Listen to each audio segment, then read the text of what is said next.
नमस्कार श्रोताओं, शाम के ठीक 7:20 में है और ये समय है आपके अपने कार्यक्रम स्पोर्ट्स स्कैन का, जिसमें हम आपके लिए दिन भर की खेल खबरों का लेखा जोखा लेकर हाजिर होते हैं। आज के स्पोर्ट्स स्कैन की इस एडिशन के साथ मैं हूं आपका होस्ट और दोस्त सिद्धार्थ सिंह, और तमाम खेल खबरों पर विस्तार से चर्चा करने के लिए हमारे साथ स्टूडियो में मौजूद हैं वरिष्ठ खेल पत्रकार शबाब अनवर। शबाब, स्पोर्ट्स स्कैन कार्यक्रम में आपका स्वागत है। धन्यवाद और श्रोताओं को नमस्कार। सबसे पहले नजर अब तक की स्पोर्ट्स हेडलाइंस पर। एशिया कप क्रिकेट में अब से कुछ देर बाद ग्रुप बी में बांग्लादेश का सामना अफगानिस्तान से। बांग्लादेश ने टॉस जीतकर पहले बल्लेबाजी करने का फैसला किया।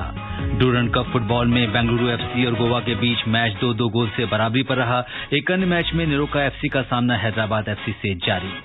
भारत के HS Prannoy Japan Open badminton tournament के प्री क्वार्टर फाइनल में पहुंचे और यूएस ओपन टेनिस में कोलंबिया के डेनियल इलाही गैलन ने बड़ा उलटफेर करते हुए चौथी वरीयता प्राप्त स्टेफानोस सिसिपास को हराया।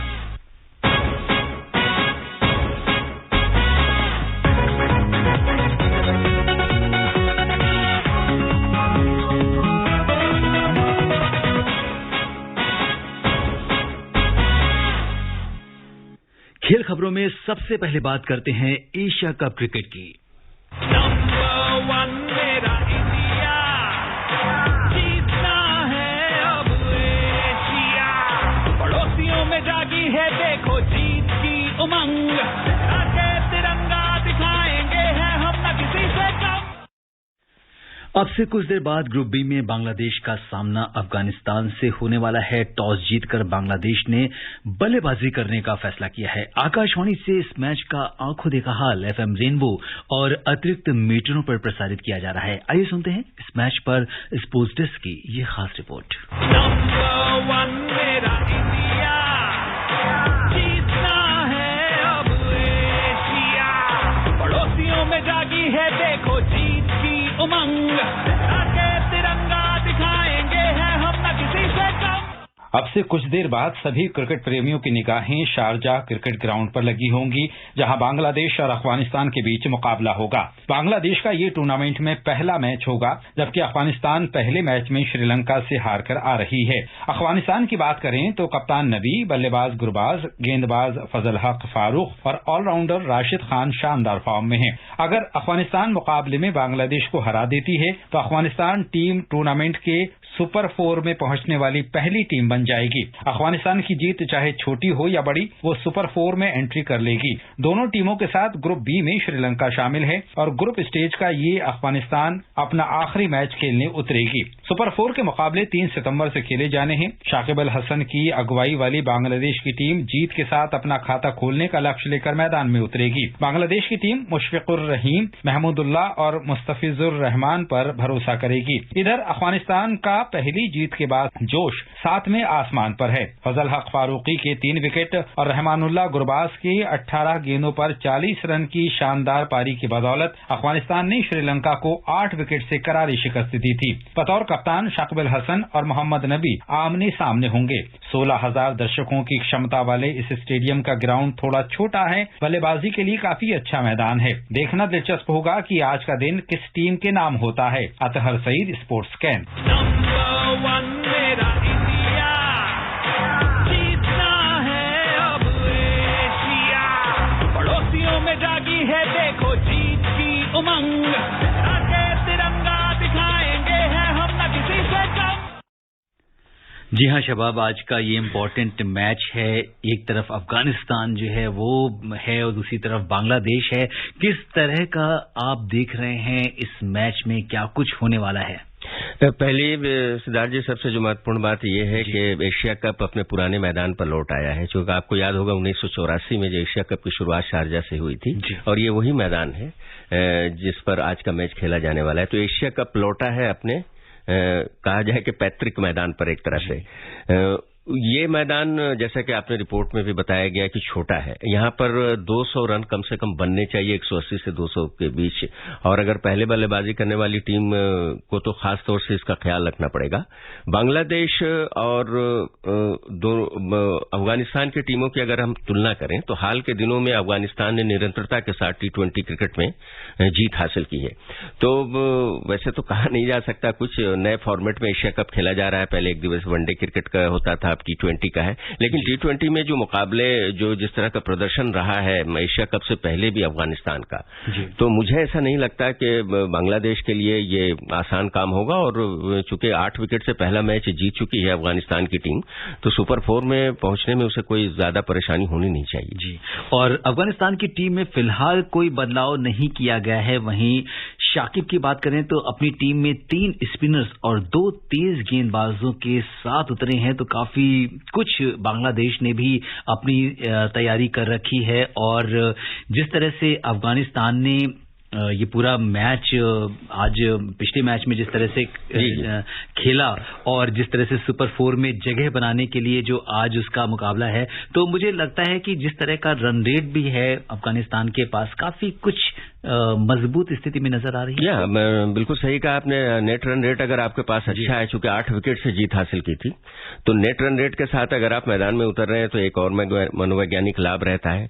लेकिन दोनों एक ही तरह की टीमें, एक जमाने में बांग्लादेश काफी जुझारू टीम हुआ करती थी, बड़ी टीमों को हराया करती थी। शाकिब उल हसन की कप्तान के रूप में वापसी हुई है, ये एक महत्वपूर्ण है बांग्लादेश के लिए, क्योंकि तमीम इकबाल आप जानते हैं इससे पहले कप्तानी कर रहे थे अंतर्राष्ट्रीय क्रिकेट में। शाकिब उल हसन वापस आए, जबरदस्त अनुभव है और न केवल बांग्लादेश बल्कि विश्व के एक सर्वश्रेष्ठ ऑलराउंडरों में उनकी गिनती होती है। तो क्या रणनीति होती है, क्योंकि जो भारत और पाकिस्तान का जो मैच रणनीतिक रूप से अगर देखा जाए तो भारत ने जीता है, उसमें सिस्टम को परास्त किया था। पाकिस्तानी क्रिकेट का जो सिस्टम है उस पर भारत की नजर थी, राहुल द्रविड़ और रोहित शर्मा की, तो उससे सीख लेगी निश्चित रूप से दोनों टीमें आज के मुकाबले। चूंकि ये बड़ा मैच ये भी माना जा रहा है बांग्लादेश और अफगानिस्तान का भी, भले टीमें छोटी हैं लेकिन इन दोनों के लिए ये मैच बड़ा है। तो कुल मिलाकर ये कहा जा सकता है कि किस तरह की रणनीतिक जीत कौन सी टीम हासिल करती है, भारत की जो रणनीति थी उससे कितना सीख हासिल किया है, ये मैदान पर अब कुछ देर बाद देखने को मिल जाएगा। और शबाब, अगर हम पिच पर नजर डालें तो मुश्किल से घास दिखाई दे रही है, इसलिए तेज गेंदबाजों को बहुत ज्यादा यहाँ पे जोर लगाना होगा और गेंद पिच से फंसकर और रुक कर आएगी तो बल्लेबाजों को इसमें एडजस्ट करने की जरूरत भी होगी।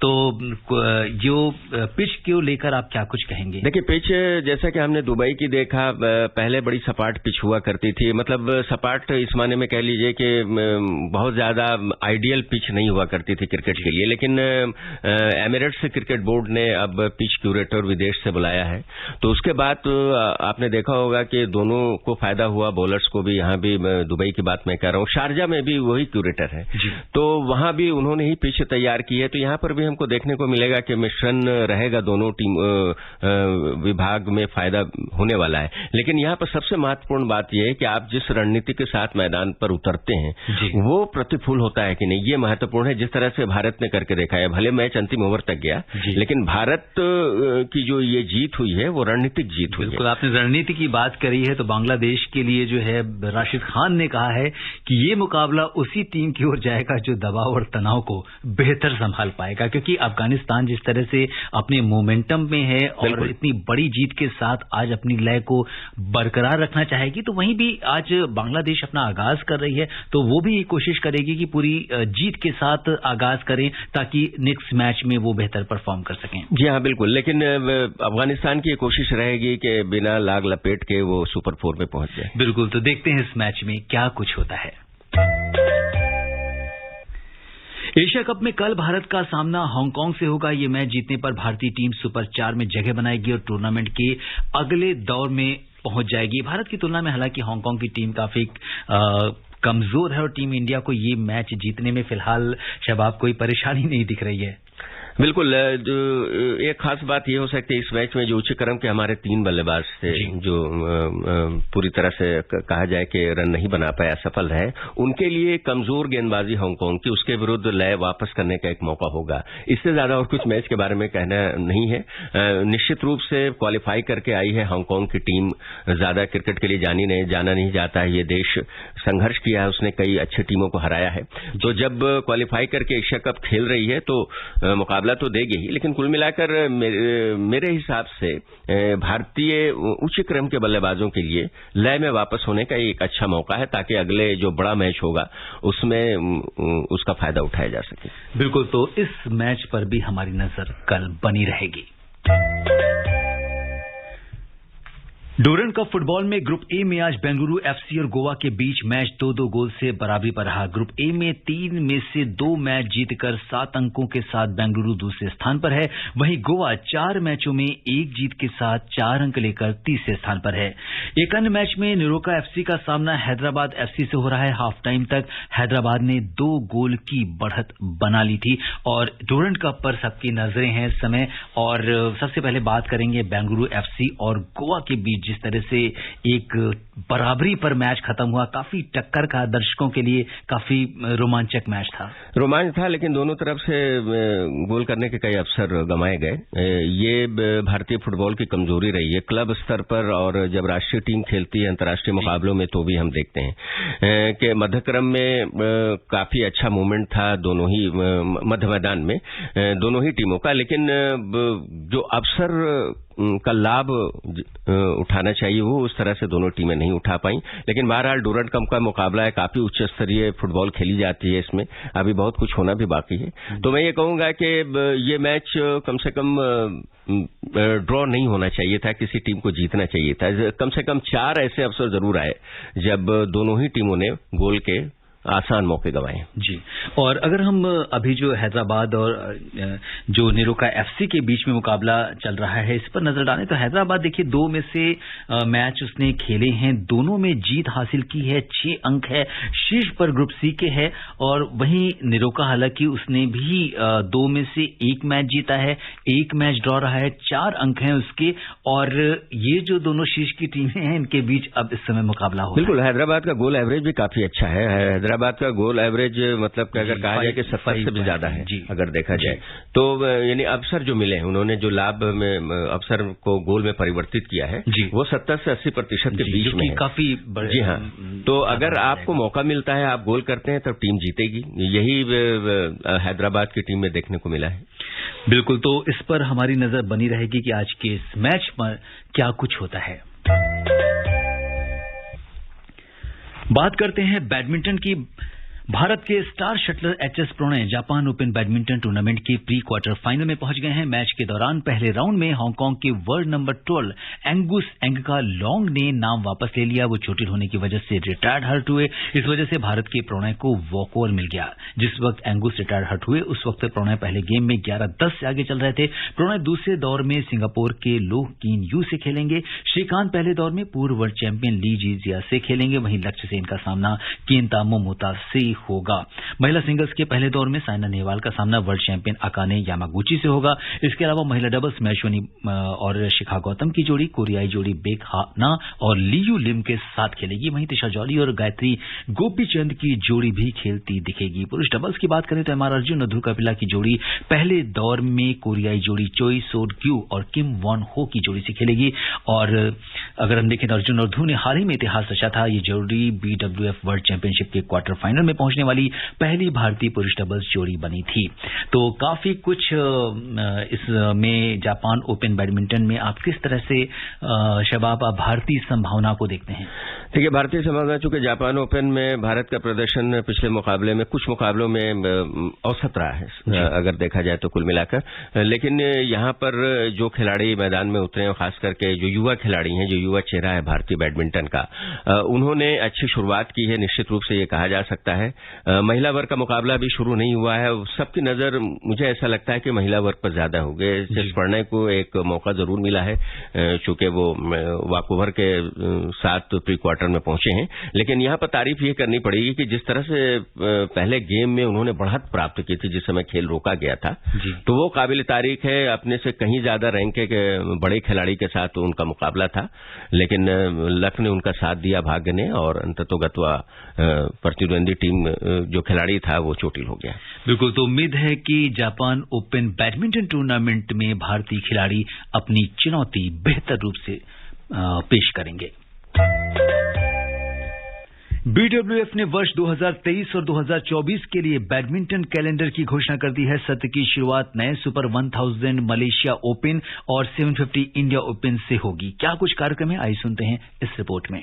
विश्व बैडमिंटन संघ BWF ने साल 2023 और 2024 के लिए बैडमिंटन कैलेंडर की घोषणा कर दी है, जिसके अनुसार पेरिस ओलंपिक के लिए क्वालिफिकेशन सुदीरमन कप 2023 से शुरू होकर कॉन्टिनेंटल चैंपियनशिप 2024 तक जारी रहेगी। BWF ने बताया कि सत्र की शुरुआत नए सुपर 1000 मलेशिया ओपन और 750 इंडिया ओपन से होगी, जो अगले 2 सालों के लिए सीजन ओपनर हैं। खेल के विश्व शासी निकाय ने कहा कि 31 आयोजनों के नए वर्ल्ड टूर कैलेंडर में पहले से अधिक सुपर 1000, सुपर 750 और सुपर 500 टूर्नामेंट खेले जाएंगे। 2023 के सभी कार्यक्रम चीन में सुदीरमन कप फाइनल और डेनमार्क में विश्व चैंपियनशिप के इर्द गिर्द घूमेंगे, जबकि खिलाड़ी पेरिस 2024 ओलंपिक खेलों के लिए क्वालिफिकेशन को प्राथमिकता देंगे। पेरिस ओलंपिक क्वालिफिकेशन 1 मई 2023 से शुरू होगा।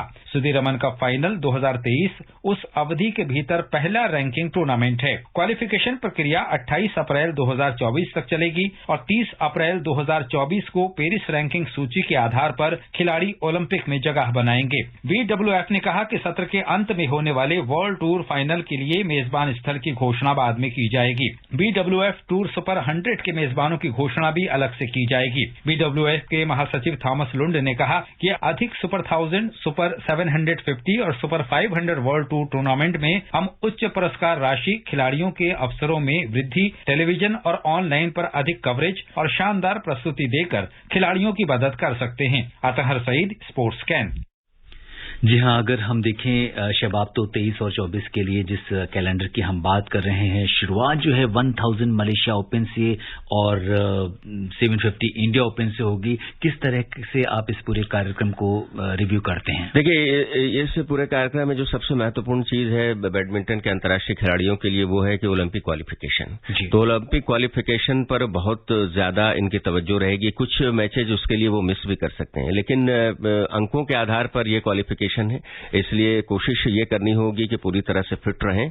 और जाहिर सी बात है, कोई भी खिलाड़ी जो है ओलंपिक पहले खेलना चाहता है। और दूसरा जो महत्वपूर्ण इसमें मुकाबला होता है सुदीरमन कप, जैसा कि पैकेज में बताया गया कि वो काफी महत्वपूर्ण है सभी अंतर्राष्ट्रीय खिलाड़ियों के लिए। 2 मुकाबले ऐसे हैं इस कैलेंडर में, कुछ टूर्नामेंट बढ़ाए गए हैं, भारत में को भी मेजबानी मिली है कुछ मैचों की, तो ये एक अच्छी बात है। और जिस तरह से ये कहा गया कि जिस तरह से टीवी और डिजिटल पर प्रचार प्रसार क्रिकेट का हो रहा है, तो वर्ल्ड बैडमिंटन फेडरेशन का कहना है कि हम बैडमिंटन का भी इसी तरह से प्रसार करेंगे।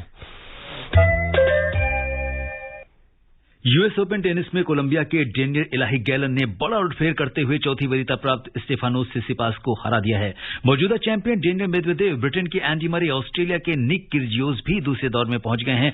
महिला सिंगल्स में आज सबकी निगाहें पोलैंड की इगा स्विटेक पर रहेंगी, जिनका सामना इटली की जैस्मिन पाओलिनी से होगा। वहीं स्पेन की गार्बिन मुगुरुजा का सामना डेनमार्क की क्लारा टॉसन से होगा।